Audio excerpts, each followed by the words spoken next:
press the bell icon on the YouTube app and never miss another update.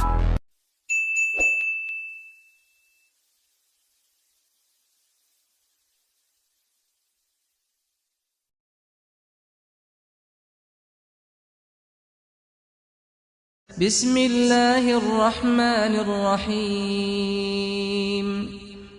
تنظیم اوقات ہے ان لوگوں کی جن میں باقاعدہ اس کی پابندی کرنے کے لکھا بھی ہوتا ہے۔ اس مبارک مہینے میں کم از کم جو 50 نمازیں فرض ہوئیں، اللہ تعالیٰ نے احسان فرمایا 5 رہ گئی، پڑھتے ہم 5 ہیں، ثواب 50 کا ملتا ہے۔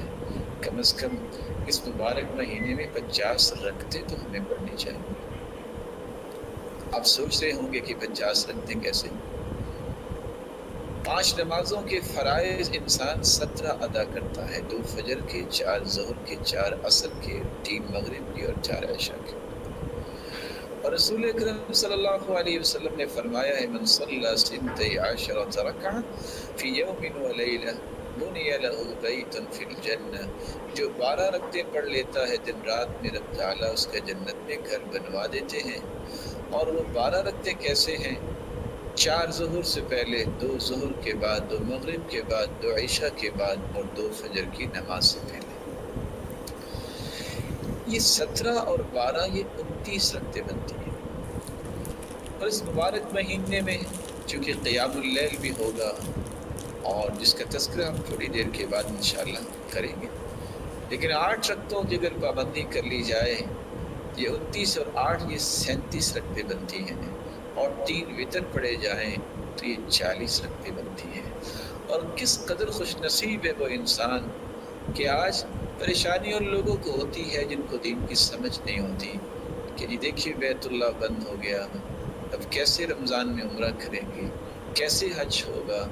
آپ کے علم میں ہونا چاہیے کہ 1400 سال میں 40 مرتبہ ایسا ہوا کہ حج نہیں ہو سکا۔ ظالموں نے حج نہیں ہونے دیا۔ کیسے نہیں ہونے دیا؟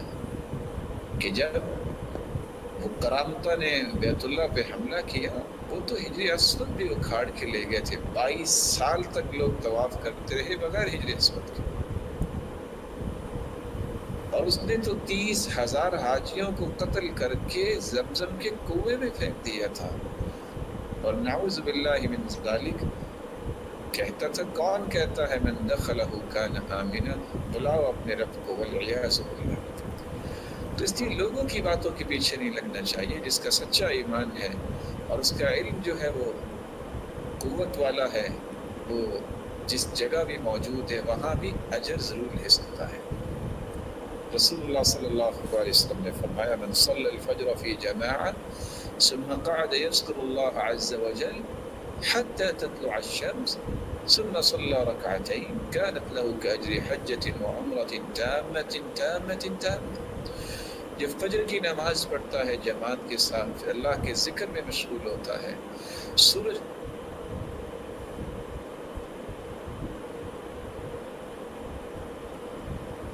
نکلاتا ہے، اٹھ کے 2 رکعتیں پڑھتا ہے، اسے حج عمرے کا ثواب۔ وہ انسان سحری کے وقت اٹھے، اللہ سے دعا کرے، کثرت سے استغفار کرے، اور اذان کے قریب سحری ضرور کھائے، کیونکہ سحری کھانے میں بھی برکت ہے۔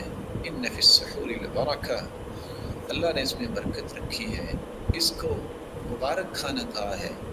پھر اس کے بعد گھر میں ہی سنتیں ادا کرے، رکعتا الفجر خیر من الدنیا وما فیہا، کہ میں نے گھر میں 2 رکعتیں پڑھنی ہے، یہ عزم کرے۔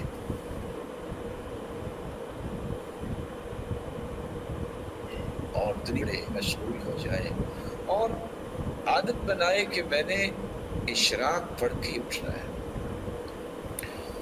ہاں اگر کوئی جگہ بدلنا چاہتا ہے تو ابن حجر اسقلانی لکھتے ہیں صحیح بخاری کی شرح میں، اللہ کی رحمت وسیع ہے، وہ ذکر میں مشغول رہے تو اجر سے وہ محروم نہیں ہوگا۔ اس کے بعد رسول اکرم صلی اللہ علیہ وسلم نے ایک اور عمل بتایا ہے کہ اگر انسان چاش کے وقت 2 رکعتیں پڑھ لیتا ہے تو 360 جوڑوں کا صدقہ ادا ہو جاتا ہے۔ چاش کا وقت، ضحیٰ کا وقت اور صلاۃ الاوابین کا وقت، یہ تینوں ایک ہی نماز کے نام ہے۔ جب گرمی کے موسم میں اونٹنی کا بچہ جب زمین پہ چلے تو اس کے پاؤں جلیں، صلاۃ الاوابین حین رمضت الفصال۔ اللہ عز و جلال کے پیغمبر نے فرمایا جب اونٹنی کے بچوں کے پاؤں جلیں یہ صلاۃ الاوابین ہے، خود اللہ کی طرف پلٹ کے آنے والوں کی نماز۔ اور حدیث کے الفاظ ہیں جو 4 رکعتیں پڑھ لیتا ہے اللہ فرماتے ہیں اے آدم کے بیٹے ارکع 4 رکعات فی اول النہار اکفیک آخرہ، 4 رکعتیں دن کے شروع میں تم پڑھ لو، سارا دن میں تمہیں کافی ہوتا ہے۔ معمول بنائیے کہ اگر اس کے بعد آپ نے کوئی کام کرنا ہے تو پھر 4 وقت تھوڑا سا اپنے آپ کو ریلیکس کیجیے اور نماز کے لیے کھڑے ہو جائیے، یہ دوبارہ آپ کی قوت کو بحال کر دے۔ تو 42 اور 4 یہ جمع کر لیں تو یہ 46 رکعتیں بنتی ہیں۔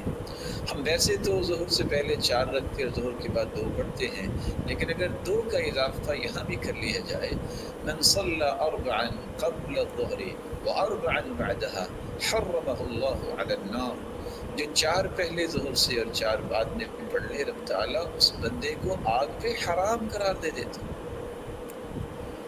تو یہاں بھی 2 کا اگر اضافہ کر لیا جائے تو کتنا ہی خوب ہے، انسان 48 رکعتیں اس طرح پڑھ سکتا ہے دن میں۔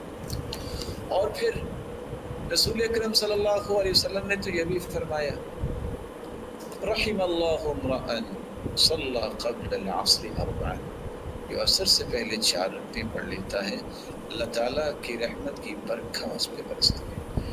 اور دوسری روایت میں آتا ہے من حافظ علی 4 رکعات قبل العصر، جو حفاظت کرتا ہے ان 4 رکعتوں کی عصر سے پہلے اللہ اس کا جنت میں گھر بنوا دیتے ہیں۔ تو اگر 4 رکعتیں یہ بھی بن جائے تو 50 کیا 52 بن سکتی ہیں۔ صلو قبل المغرب رکعتین، مغرب سے پہلے 2 رکعتیں پڑھو، اس حدیث پہ بھی عمل کرنے کی کوشش کرنی چاہیے، اور اگر 2 رکعتیں مغرب سے پہلے پڑھ لی جائیں تو یہ 54 بن جائیں گے۔ رسول اکرم صلی اللہ علیہ وآلہ وسلم نے فرمایا تھا بین کل اذانین صلاۃ، اذان اور اسی طرح اقامت کے درمیان بھی نماز ہوتی ہے، انسان کو نماز پڑھنی چاہیے۔ تو 2 رکعتیں کھڑے ہو کے پڑھ لے، پھر دعا کر لے اور قرآن کی تلاوت کر لے، تو کس قدر یہ خوبصورت عمل ہے۔ اور آپ صلی اللہ علیہ وآلہ وسلم نے فرمایا تھا جو 4 رکعتیں عشاء کی نماز کے بعد اکٹھی پڑھ لے تو یہ تو ایسا ہے جیسے اس نے لیلۃ القدر میں 4 رکعتیں پڑھ لی۔ اللہ تعالیٰ ہمیں ان عبادات کو اختیار کرنے کی توفیق عطا فرمائے۔ چوتھا کام جو رمضان المبارک میں ہمیں کرنا ہے، جو بہت ہی مہم ہے، بہت ہی ضروری ہے، جس سے ہماری ساری باتیں محفوظ ہو جائیں گی، ہم اپنی زبان کی حفاظت کریں۔ اس لیے تو سلف صالحین کا یہ طریقہ تھا، کان السلف اذا صاموا جلسوا في المسجد وأقبلوا على تلاوة القرآن وقالوا نحفظ صومنا ولا نغتاب أحدا۔ سلف صالحین جب روزہ رکھتے تو مسجدوں میں آ جاتے اور قرآن کھول کے بیٹھ جاتے اور کہتے ہم اپنے روزے کی حفاظت کرنا چاہتے ہیں اور غیبت سے بچنا چاہتے ہیں، ہم کسی کی غیبت نہیں کریں گے۔ اور حدیث نے کتنی خوبصورت بات کہی ہے، من لم يدع قول الزور والجهل والعمل به فلا حاجة لله في أن يدع طعامه وشرابه، جو جھوٹ بولنا نہیں چھوڑ رہا، جو جہالت کی گفتگو نہیں چھوڑ رہا، جو برے اعمال نہیں چھوڑ رہا، اللہ تعالیٰ کو ایسے شخص کی ضرورت نہیں ہے کہ وہ کھانا پینا چھوڑ دے، وہ اپنے آپ کو محروم ہی کر رہا ہے، اس کو کیا فائدہ ہوگا۔ اس لیے سلف صالحین کہا کرتے تھے ادرکنا السلف وهم لا يرون العبادة في الصوم ولا في الصلاة ولكن في الكف عن اعراض الناس۔ سلف صالحین صرف روزے اور نماز کو ہی عبادت نہیں کہتے تھے اصل عبادت گزار تو وہ ہے جو لوگوں کی عزتوں کو پامال کرنے سے روکے، ان کی عزتوں کے بارے میں بات نہیں کرتا، زبان کو روک لیتا ہے۔ اور ابو العالیہ اس لیے کہا کرتے تھے الصائم فی عبادہ وان کان راقدا علی فراشی ما لم یغتب۔ روزے دار اگر اپنی چارپائی پہ لیٹا ہوا ہے شرط یہ کہ وہ غیبت نہ کرے، وہ بھی عبادت لکھی جائے گی۔ اور مالک بن دینار نے تو ایک ایسا فیصلہ دیا ہے جو آج ہم سب کو سمجھنا چاہیے۔ اذا رأيت قساوة في قلبك ووهنا في بدنك وحرمانا في رزقك فاعلم انك تكلمت فيما لا يعنيك۔ اگر تمہیں تمہاری زندگی میں یہ بات نظر آئے کہ دل میں سختی آ گئی ہے، لوگوں کا احترام ختم ہو گیا ہے، لوگوں کے لیے نرمی اور خیرخواہی اور محبت ختم ہو گئی ہے، ووهنا في بدنك، اور لاغری جسم میں آ گئی ہے، کوئی کام نہیں ہو رہا، کسی کام کو جی نہیں چاہ رہا، وحرمانا فی رزقک، اور رزق میں کمی آ رہی ہے، فعلم، تو جان لو، انک تکلمت فیما لا یعنیک، تو نے کچھ ایسی باتیں کی ہوں گی جن باتوں میں تیرا کوئی مقصد نہیں تھا۔ لا یعنی گفتگو میں اپنی زبان کو چلانے سے یہ 3 مصیبتوں کا سامنا کرنا پڑے گا، دل بھی سخت ہوتا ہے اور جسم میں بھی لاغری آتی ہے اور رزق میں بھی کمی ہو جائے گی۔ اس لیے اللہ تعالیٰ سے دعا ہے کہ اللہ ذو الجلال ہماری زبانوں کو اس قدر خوبصورت بنا دے، من لانت کلمتہ وجبت محبتہ۔ سیدنا علی رضی اللہ تعالیٰ عنہ فرمایا کرتے تھے جس کی زبان میں نرمی آ جاتی ہے، اللہ ساری دنیا کے دلوں میں اس کی محبت پیدا فرما دیتے ہیں، اس کی محبت واجب ہو جاتی ہے۔ 5واں کام، جہاں ہمیں زبان کو خوبصورت بنانا ہے، زبان اصل میں یہ عکاسی کرتی ہے کہ انسان کا دل کیسا ہے، تو اس سے پہلے ہمیں دل کو بھی صاف کرنا ضروری ہے۔ رسول اکرم صلی اللہ علیہ وسلم سے جب پوچھا گیا کہ افضل ترین انسان دنیا میں کون ہے، تو آپ نے فرمایا کل مخموم القلب صدوق اللسان، کل مخموم القلب صدوق اللسان، ہر وہ انسان جس کا دل میں حسد اور کینہ نہیں ہے اور زبان کا وہ سچا ہے، یہ پوری کائنات سے اعلیٰ انسان۔ صحابہ نے پھر سوال کیا صدوق اللسان نعرف فما مخموم القلب، زبان کی سچائی تو سمجھ میں آ گئی، لیکن یہ مخموم القلب کیا ہے؟ تو آپ صلی اللہ علیہ وسلم نے فرمایا هو التقی، ایسے متقی انسان کو کہتے ہیں، النقی، جس کا دل صاف ہوتا ہے، الذی لا اسم فیہ ولا بغی ولا غل ولا حسد، ایسا دل جس میں حسد اور کینہ نہ ہو اور گناہ نہ ہو اور سرکشی اور کسی کے بارے میں کوئی گرہ نہ ہو۔ اللہ ذو الجلال ہمیں ایسا دل نصیب فرمائے، اور یہی وہ دل ہے جس کو قلب سلیم کہتے ہیں، یوم لا ينفع مال ولا بنون الا من اتى اللہ بقلب سلیم۔ یہی وہ دل تھا جس سعد رضی اللہ تعالیٰ عنہ کو 3 انعام دلوا گیا۔ اللہ کے پیارے پیغمبر نے زمین پہ چلتے انسان سعد رضی اللہ تعالیٰ عنہ کو جنت کی بشارت دے دی، نہ اس کو موت آئی، نہ وہ قبر میں گئے، نہ حشر میں ان کا حساب ہوا، اللہ نے دنیا میں ہی اپنے پیغمبر کے ذریعے اس مبارک انسان کو جنت کی بشارت دلوا دی۔ اور پھر جب بھی کوئی فوت ہوتا ہے تو ایک دوسرے کو لوگ خبر دیتے ہیں، ان کی روح کو قبض کیا گیا تو اللہ نے جبریل کو بھیج کے اپنے پیغمبر کو خبر دی، اور پھر جب اس کی روح کو لے کے فرشتے گئے، اہتز عرش الرحمن لموت سعد بن معاذ، اللہ کا عرش خوشی سے جھوم اٹھا۔ اور یہ وہی صحابی ہیں جن کے جنازے کے لیے 70,000 فرشتے آسمانوں سے اترے تھے۔ یہ 3 انعام اللہ نے کیسے دیے؟ کیونکہ انہوں نے 3 کام کیے۔ جب ایک شخص ان کے گھر میں گیا اور رہا یہ دیکھنے کے لیے کہ یہ کیا کرتے ہیں، لیکن کیا دیکھتے ہیں کہ کوئی ایسا بڑا کام نہیں دیکھا۔ جاتے وقت کہا بات تو سنو، کیسے آئے تھے؟ کہا میں تو اس لیے آیا تھا کہ دیکھوں آپ کے اعمال کیسے ہیں۔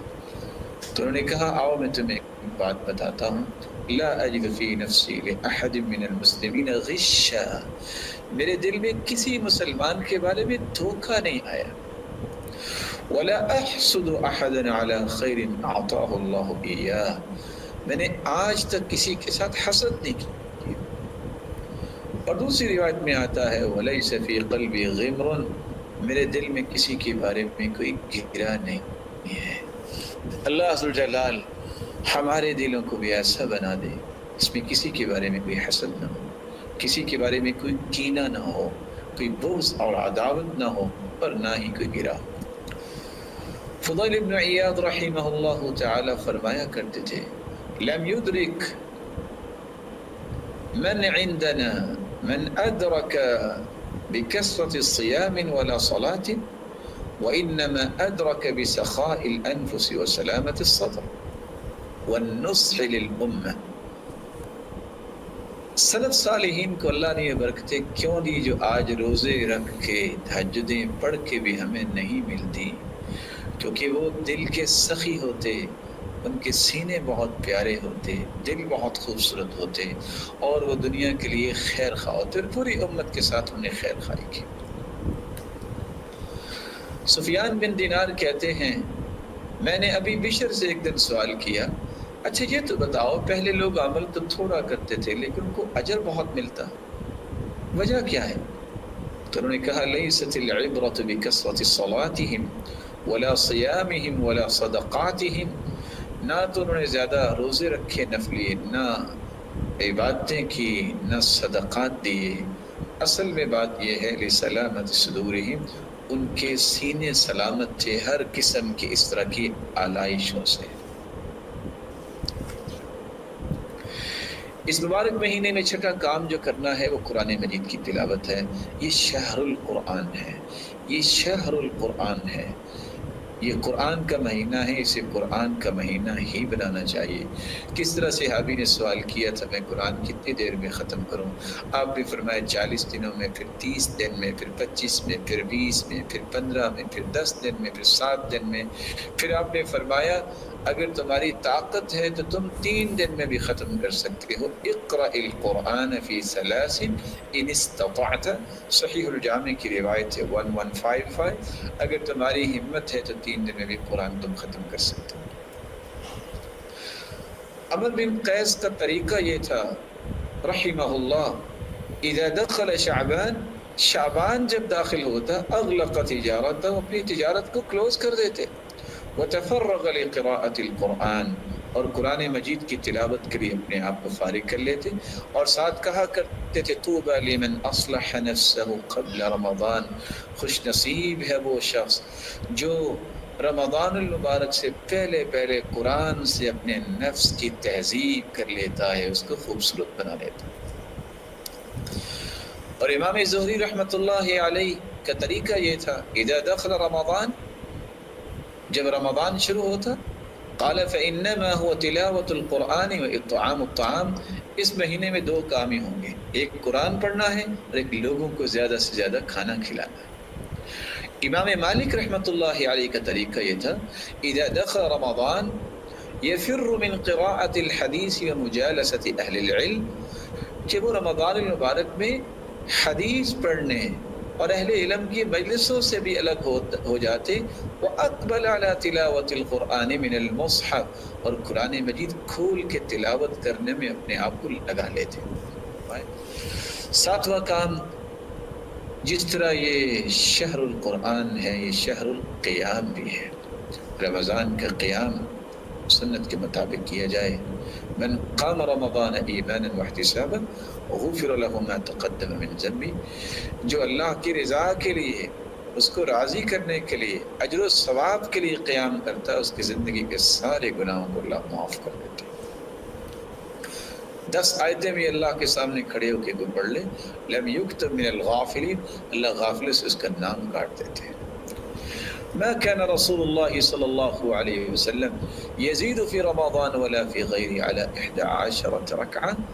صحیح بخاری اور صحیح مسلم کی روایت ہے. صحیح بخاری میں 1147 اور صحیح مسلم میں 4969. یہ حدیث صحیح مسلم میں 749 حدیث کا نمبر ہے کہ آپ صلی اللہ علیہ وسلم رمضان اور غیر رمضان میں 11 رکعتوں سے زیادہ نہیں پڑھتے تھے. اور صحیح الجامع کی روایت کے یہ الفاظ بھی ہیں کان یصلی من اللیل 13 رکعۃ، اللہ کے رسول 13 رکعتیں پڑھتے تھے جن میں وتر بھی ہوتا اور فجر کی 2 رکعتیں بھی ہوتی. تو قیام اللیل، تراویح کو اور تہجد کو یہ عادت بنانی چاہیے. اور آپ صلی اللہ علیہ وآلہ وسلم جو رکھتے 2 طریقوں سے پڑھتے تھے. ایک طریقہ تو سیدہ عائشہ نے بیان کیا ہے، صحیح بخاری میں 1157 اور صحیح مسلم میں 738. رسول اللہ صلی اللہ علیہ وآلہ وسلم کے متعلق فرماتی ہیں یصلی 4 رکعات، 4 رکعتیں اکٹھی پڑھتے، فلا تسأل عن حسنہن وطولہن، اس قدر خوبصورت اور لمبی ہوتی کہ مت پوچھے. ثم یصلی 4، پھر 4 رکعتیں اکٹھی پڑھتے، فلا تسأل عن حسنہن وطولہن، مت پوچھئے کتنی وہ خوبصورت اور لمبی ہوتی. ثم یصلی 3، پھر وہ 3 رکعتیں اس کے بعد پڑھتے. اور دوسرا طریقہ رسول اللہ صلی اللہ علیہ وآلہ وسلم کا یہ بھی تھا، كان رسول اللہ صلی اللہ علیہ وسلم يصلي فيما بين أن يفرغ من صلاة العشاء إلى أن ينصدع الفجر 11 ركعة يسلم من كل 2 ويوتر بواحدة. عشاء کی نماز کے بعد 11 رکعتیں پڑھتے، ہر 2 کے بعد سلام پھیرتے اور 1 وتر آخر میں الگ پڑھتے. اور یہ سنن ابی داؤد کی روایت ہے. رسول اللہ صلی اللہ علیہ وسلم نے امت کے لیے کتنی آسانیاں کی. آپ تہجد کے وقت بھی یہ پڑھ سکتے ہیں، رات کے درمیان میں بھی پڑھ سکتے ہیں، رات کے شروع میں بھی پڑھ سکتے ہیں. جو عشاء کی نماز اور فجر کی نماز با جماعت پڑھتا ہے اللہ اس کو بھی رات کے قیام کا ثواب دے دیتے ہیں، اور جو عشاء کی نماز با جماعت پڑھتا ہے اسے آدھی رات کے قیام کا ثواب مل جاتا ہے. جو نیت کر کے سو جاتا ہے نہیں اٹھ سکا تہجد کے لیے، تہجد اس کی بھی اس کے نام اعمال میں لکھی جاتی ہے. جو اکیلے وتر کی پابندی کرتا ہے، وتر نہیں چھوڑتا، قیامت کے دن تہجد پڑھنے والوں کی صف میں اس سے بھی کھڑا کیا جائے گا. جو کچھ بھی نہیں پڑھ سکا تہجد میں، جو اس نے معمول بنایا ہے، اللہ کے رسول کا فرمان ہے کہ جب کسی کو تھکاوٹ ہو جائے، کوئی تکلیف ہو یا نیند آ جائے، تو اگر صبح وہ 11 کی بجائے 12 رکعتیں اشراق کے بعد سے لے کے ظہر تک پڑھ لیتا ہے تو اسے ثواب تہجد کا ہی ملے گا. 8واں کام جو کرنے والا ہے اس مبارک مہینے میں صدقہ کیا جائے. صدقہ یہ انسان کے سچے مومن ہونے کی دلیل ہے. والصدقۃ برہان، یہ قابل رشک ایک خوبی ہے جس کو اختیار کرنا چاہیے. لا حسد الا فی اثنتین، صرف 2 لوگوں کو دیکھ کے رشک کرنا چاہیے، تمنا اور خواہش اور تڑپ پیدا ہونی چاہیے. ایک جس کو اللہ نے قرآن کی دولت سے نوازا اور دن رات اس کی تلاوت کرتا ہے، دوسرا جس کو اللہ نے مال کی دولت سے نوازا اور دن رات اللہ کی راہ میں خرچ کرتا ہے. ہر قسم کی بیماریوں کا یہ علاج بھی ہے. داؤ مرضاکم بالصدقہ، بیماریوں کا علاج صدقے سے کیا کرو. یہ جسمانی بیماریوں کا بھی علاج ہے، قلبی بیماریوں کا بھی علاج ہے. کس طرح ایک انسان اپنے سخت دل کی شکایت لے کے آیا تو اللہ کے رسول نے فرمایا اگر تم سمجھتے ہو کہ تمہارا دل نرم ہونا چاہیے تو فَأَطْعِمِ الْمِسْكِينَ وَامْسَحْ رَأْسَ الْيَتِيمِ، تم مسکینوں کو کھانا کھلایا کرو اور یتیموں کے سر پہ ہاتھ رکھو، یعنی ان کی سرپرستی کرو، ان کی کفالت کرو، دل خوبصورت ہو جائے. یہ معاشرتی بیماریوں کو بھی دور کر دیتا ہے. چوری، یہ بخل، یہ زنا، یہ معاشرے کی بیماریاں بن گئیں. کس طرح ایک انسان 3 راتوں میں خلوص نیت سے صدقہ پیش کرتا ہے. ایک دن چور کو مل گیا، دوسرے دن زانیہ کو مل گیا، تیسرے دن ایک غنی کو دے کے صدقہ چپکے سے واپس آ گیا، اندھیرے میں نہیں پتہ چلا. اللہ ذوالجلال نے اس کا نتیجہ کیا نکالا؟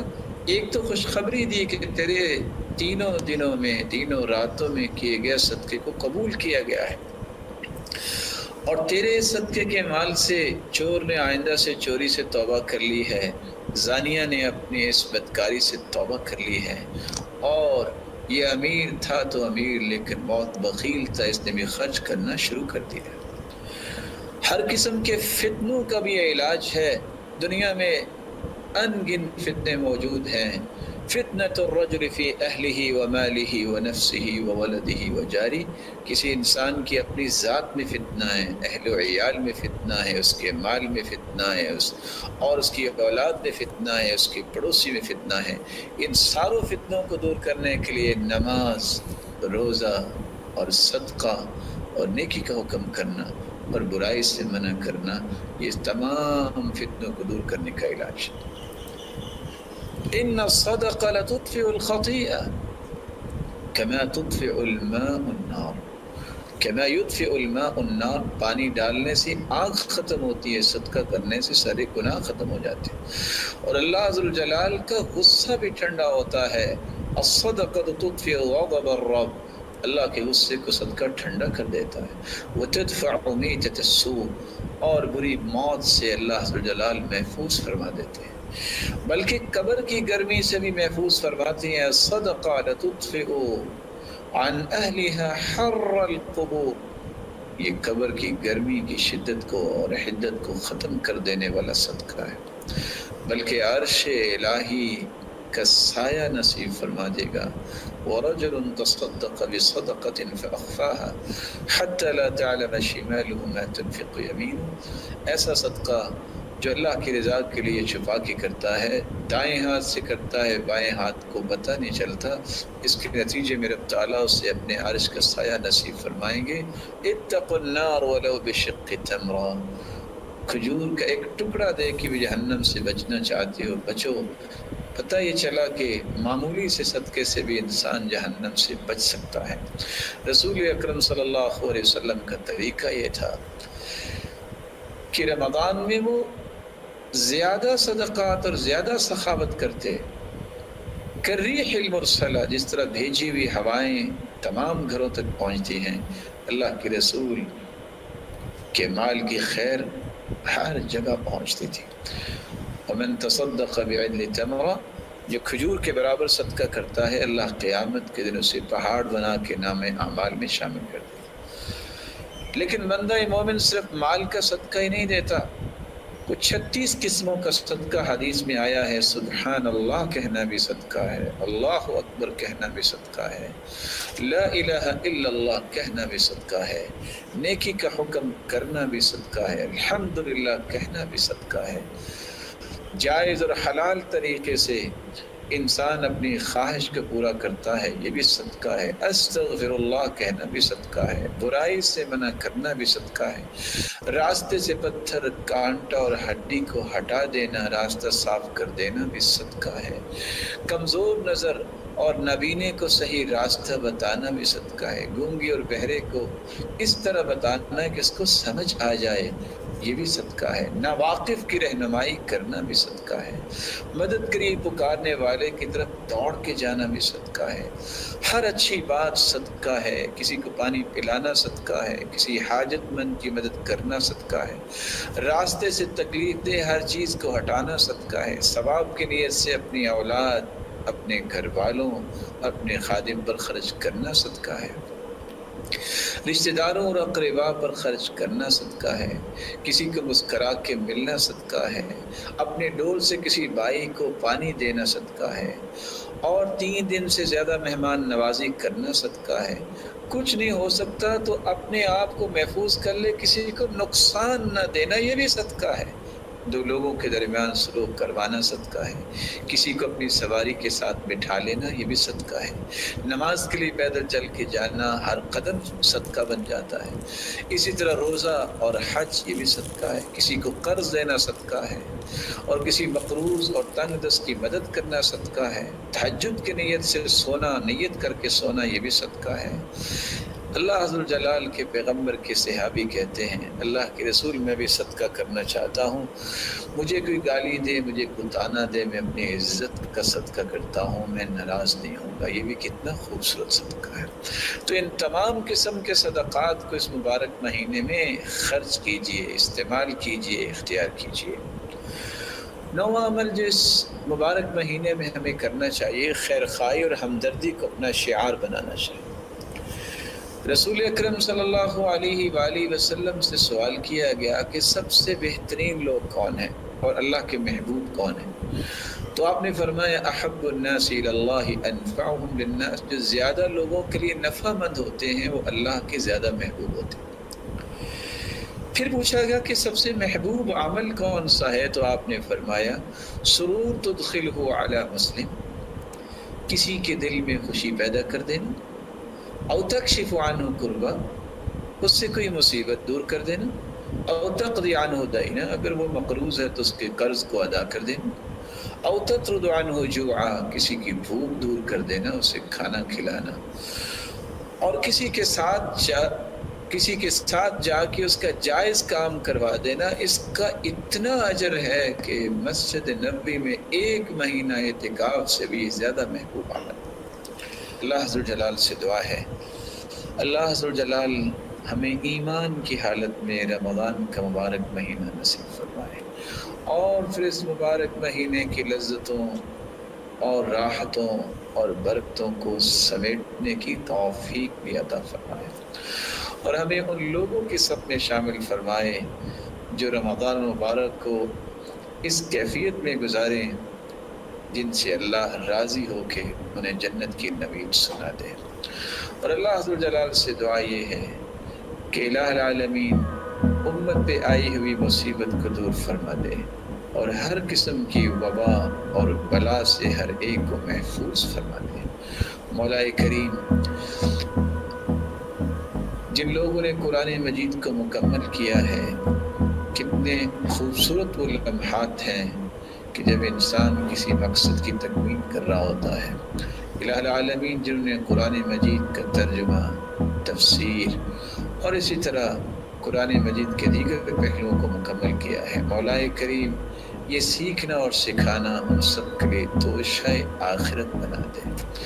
الہ العالمین اس سیکھنے اور سکھانے کی وجہ سے قیامت کو درجات کو بلند فرما دے، اور رسول اللہ صلی اللہ علیہ وسلم کی رفاقت نصیب فرما دے، اور قیامت کے دن سب کو اپنا دیدار نصیب فرما دے۔ وآخر دعوانا الحمد للہ رب العالمین۔